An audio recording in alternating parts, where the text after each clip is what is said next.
اس کے بے یقین چہرے پہ نگاہیں جمائے شدت جذبات سے سکندر کا گلا بند ہو گیا تو وہ بے اختیار خاموش ہو گیا، جبکہ فضا کا رنگ لٹھے کی مانند سفید پڑ گیا تھا۔ یہ وہ کیا کہہ رہا تھا؟ اس کے متوحش چہرے کو دیکھتے ہوئے سکندر نے آہستگی سے اس کا بازو چھوڑ دیا تھا، لیکن وہ کسی بت کی طرح بنا پلکے جھپکائے اپنی جگہ پہ سادہ رہ گئی تھی۔ اسے یوں ساکت کھڑا دیکھ کے سکندر نے دھیرے سے اسے پکارا تھا، فضا، فضا کیا تم؟ لیکن اس سے پہلے کہ وہ اپنی بات مکمل کرتا، فضا کا وحشت زدہ وجود جیسے ہوش میں آ گیا تھا۔ گہرے گہرے سانس لیتی وہ الٹے قدموں پیچھے ہٹی تھی اور پھر پلٹ کر بھاگتی ہوئی زینہ عبور کرتی اس کی نگاہوں سے اوجھل ہو گئی تھی۔ بے یقینی، غصہ، وحشت اور نہ جانے کون کون سا احساس تھا جس نے ایک ساتھ مل کر فضا مسعود پہ دھاوا بول دیا تھا۔ ایک بے وزنی کی کیفیت تھی جو اس پہ طاری ہو گئی تھی۔ اسی حالی ذہنی کے عالم میں وہ ارد گرد کی پرواہ کیے بنا آندھی طوفان کی طرح 2 منزلہ سیڑھیاں اترتی نیچے آئی تھی، لیکن آگے لاؤنج میں سب کو جمع دیکھ کے اس کے قدم وہیں دہلیز پہ جم گئے تھے اور آنکھیں سامنے نظر آتے منظر پہ گویا ساکت ہو گئی تھی، جہاں ہزاروں کی طار روتی ہوئی سروت بیگم نے مریم کے ہاتھ تھام رکھے تھے۔ مجھے معاف کر دو، مجھے معاف کر دو میری جان کہ میں اپنے گھر، اپنے رشتوں کو اپنے ہی چراغ سے نہ بچا سکی۔ میں یہ جان ہی نہ سکی کہ میں جس بیٹی کی تکلیف پہ تڑپ کے تم لوگوں سے سوال جواب کرنے چلی آئی تھی، در حقیقت یہ سب اسی کی ایما پر ہوا تھا۔ وہی تھی جس نے رضا کے ساتھ مل کر اس لڑکی کو برہان کے پاس بھیجا تھا۔ وہ ندامت سے چور لہجے میں بولی تو ان کے مقابل کھڑی مریم اور نمرا سمیت باہر کھڑی فضا بھی اس انکشاف پہ بہچکا رہ گئی۔ لیکن اسے یہ سب کیوں کیا؟ اور آپ آج 6 سال بعد یہ بات ہمیں بتا رہی ہیں؟ مریم کے لیے اپنی حیرت اور دکھ پر قابو پانا مشکل ہو گیا تھا۔ میں تم لوگوں کو کیا بتاتی، ہم پہ تو خود یہ تلخ حقیقت 2 ماہ پہلے اچانک کھلی ہے، جب ایک روز سکندر نے زارا کے موبائل میں اس لڑکی اور زارا کی حالیہ تصویریں دیکھ کے اسے پہچان لیا تھا۔ تب زارا نے سکندر کی باس پرس پہ ہم سب پر یہ جان لیوا انکشاف کیا کہ وہ اور رضا ایک دوسرے کو چاہتے تھے اور انہوں نے ایک دوسرے سے شادی کرنے اور برہان سے زارا کا رشتہ ختم کروانے کے لیے ہی یہ سارا کھیل کھیلا تھا۔ نظریں جھکائے انہوں نے زارا کے شوہر اور اپنے داماد کا نام لیا تو نمرا اور مریم کو جیسے سام سونگ گیا، جبکہ فضا کے قدم بے اختیار لڑکھڑا گئے۔ اتنا بڑا دھوکہ! تیزی سے دیوار کا سہارا لیتے ہوئے اس نے خود کو گرنے سے بچایا تھا۔ یہ آج ہو کیا رہا تھا؟ اسے تو ان پے در پہ ملنے والے جھٹکوں نے صحیح معنوں میں نڈھال کر کے رکھ دیا تھا۔ میں سب کے سامنے کیا کہوں اور کس منہ سے کہوں، لیکن یہی حقیقت ہے کہ زارا کی خود غرضی نے نہ صرف میرے بچے کا دل، اس کی زندگی برباد کر دی، بلکہ میرے بے حد پیارے رشتوں کو بھی مجھ سے چھین لیا۔ اس نے ہمیں تم میں سے کسی کے سامنے سر اٹھانے کے لائق نہیں چھوڑا۔ ثروت خالہ کی روتی ہوئی آواز فضا کی سماعتوں سے ٹکرائی تو اس نے بے اختیار اپنی نڈھال آنکھیں بند کر لیں۔ اب اس سب کا کیا فائدہ؟ سب کچھ تو ختم ہو گیا۔ کرب سے سوچتے ہوئے اس کی آنکھوں میں جلن اتر آئی تھی۔ جو ہونا تھا وہ تو ہو گیا خالہ جان، اب اس سب کو دہرانے سے بھلا کیا فائدہ؟ چند لمحوں کی بوجھل خاموشی کے بعد اسے اپنے دل کا گلا مریم کی رنجیدہ آواز میں سنائی دیا تو اس کی بند آنکھوں سے آنسو نکل کر اس کی گالوں پر پھسل آئے۔ ہاں، جو ہونا تھا وہ تو ہو چکا، مگر میں اپنے بچے کا کیا کروں جس حقیقت کے کھلنے کے بعد اندر سے بالکل ٹوٹ کر رہ گیا ہے۔ اسے کیا پتا تھا کہ وہ جس بہن کی محبت میں اپنا دل برباد کر رہا ہے وہی اس کی پیٹھ میں خنجر گھونپ رہی ہے۔ وہ اس کی محبت کی قبر پر اپنی خواہشات کا محل تعمیر کر رہی ہے۔ خود غرضی کے اس کھیل میں ہر طرف سے شکست تو میرے بچے کے حصے میں آئی ہے۔ اس نے نہ صرف اپنی خواہش کھو دی بلکہ بہن جیسے پیارے رشتے کے ہاتھوں دھوکہ کھا کے وہ تو بالکل تہی دامن رہ گیا۔ ثروت بیگم یکلخت پھوٹ پھوٹ کے رو پڑی تو وہاں موجود سب کی آنکھیں بھی بھیگ گئیں۔ اس میں کوئی شک نہ تھا کہ ان میں سے کوئی بھی اس اذیت کا اندازہ نہیں کر سکتا تھا جو ایک ماں کو اپنی اکلوتی بیٹی اور ایک بھائی کو اپنی اکلوتی بہن کے ہاتھوں دھوکہ کھا کے ہوئی تھی۔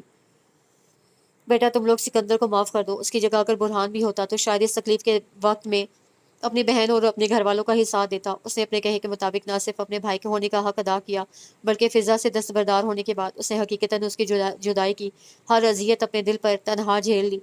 ہم سب گواہ ہیں اس بات کے کہ ان 6 سالوں میں اس نے اپنے ماں باپ اور بہن بھائی کا ہر فرض ادا کیا، لیکن جہاں اس کی شادی کی بات آئی وہ دامن بچا گیا۔ لیکن جب ثروت کو ہارٹ اٹیک ہوا تب وہ اپنی ماں کی تکلیف کے آگے بے بس ہو گیا۔